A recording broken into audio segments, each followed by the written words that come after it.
میں پالوس رسول تیموتھیوس سے کہتا ہے ان باتوں کا حکم کر اور تعلیم دے. کوئی شخص بھی جو کسی آیت کی وضاحت نہیں کر سکتا MUST must not NOT لازم ہے کہ لیڈرشپ کا حصہ نہ ہو.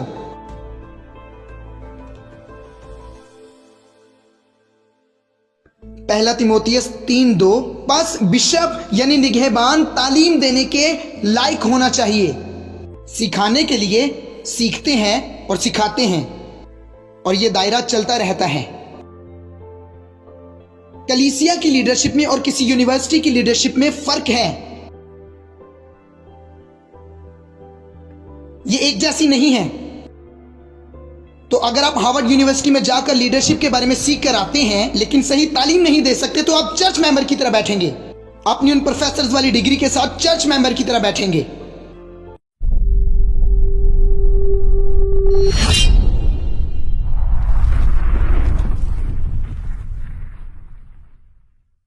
ایسا شخص آپ کی لیڈرشپ کا حصہ نہیں ہونا چاہیے جو صحیح تعلیم نہیں دے سکتا.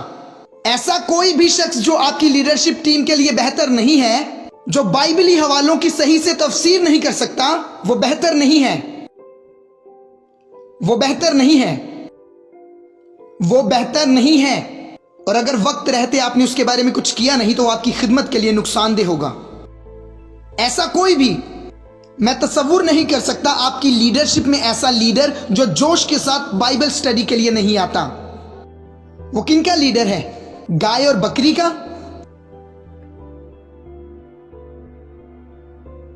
کوئی بھی لیڈر چاہے وہ اسسٹنٹ پاسٹر ہے جو غور و فکر نہیں کرتا صحیح تعلیم پر اور یہ نظم و ضبط نہیں رکھتا کہ وہ بیٹھے اور سیکھے، اسے ہٹا دیں.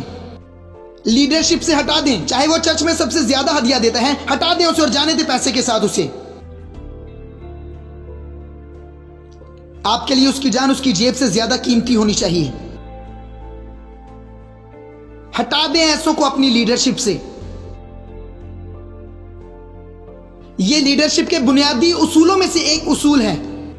صحیح تعلیم پر اس کی گرفت ہونی چاہیے. پہلا تیموتھیوس 4:16 اپنی اور اپنی تعلیم کی خبرداری کر، ان باتوں پر قائم رہ، کیونکہ ایسا کرنے سے تو اپنی اور اپنے سننے والوں کی بھی نجات کا باعث ہوگا. تعلیم کا مطلب قوانین و ضوابط نہیں ہے. تعلیم سکھانا اور وضاحت کرنا ہے جس میں نصیحت کرنا بھی شامل ہو سکتا ہے. پہلا تیموتھیوس 4:11 میں پالوس رسول تیموتھیوس سے کہتا ہے ان باتوں کا حکم کر اور تعلیم دے. کوئی شخص بھی جو کسی آیت کی وضاحت نہیں کر سکتا MUST must not NOT لازم ہے کہ لیڈرشپ کا حصہ نہ ہو.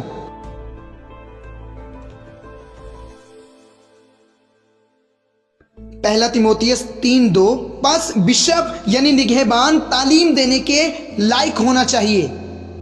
نگہبان ایک لیڈر ہے. یہاں ٹوپی پہنے اور مخصوص لباس پہننے والے کی بات نہیں ہے، یہاں نگران یا نگہبان کی بات ہے. تو اگر کوئی شخص 2 یا 3 لوگوں کا نگہبان ہے تو وہ بشپ ہے، کیونکہ جہاں 2 یا 3 جمع ہوتے ہیں یسوع جو ہماری جانوں کا نگہبان بشپ ہے موجود ہوتا ہے. سو جمع کیے ہوئے لوگوں کا جو نگہبان ہوتا ہے وہ بشپ ہوتا ہے. یہ اجتماع نہیں ہے جو کسی کو بشپ بناتا ہے، بلکہ یہ ذمہ داری ہے. جو شخص نگہبان کا عہدہ چاہتا ہے وہ اچھے کام کی خواہش کرتا ہے. یہ کام ہے جو بشپ کو بشپ بناتا ہے، کوئی رسم نہیں بناتی. رسم نہیں ہے. اسے یہاں بشپ لکھنے کی ضرورت نہیں، لیکن وہ بشپ ہے اپنے کام سے. وہ بس رسمی بشپ ہیں. میں یہاں کسی رسی یا ٹوپی کی بات نہیں کر رہا کیونکہ وہ سب رسمی ہیں. ہم بات کر رہے ہیں ان کے بارے میں جو خاص لائق ہیں، اور لائق ہونے کا مطلب ہے قابل ہونا، بائبلی حوالوں کی صحیح تفسیر کرنے کے قابل ہونا. جی ہاں، اسے بشپ کہتے ہیں. کوئی انگوٹھی نہیں. انگوٹھی کیا ہے؟ ہم مارکیٹ سے خرید سکتے ہیں، حتیٰ کہ ہم وہ انگوٹھی خرید کر پہن بھی سکتے ہیں. اس کا کیا ہے؟ وہ تو کچھ بھی نہیں.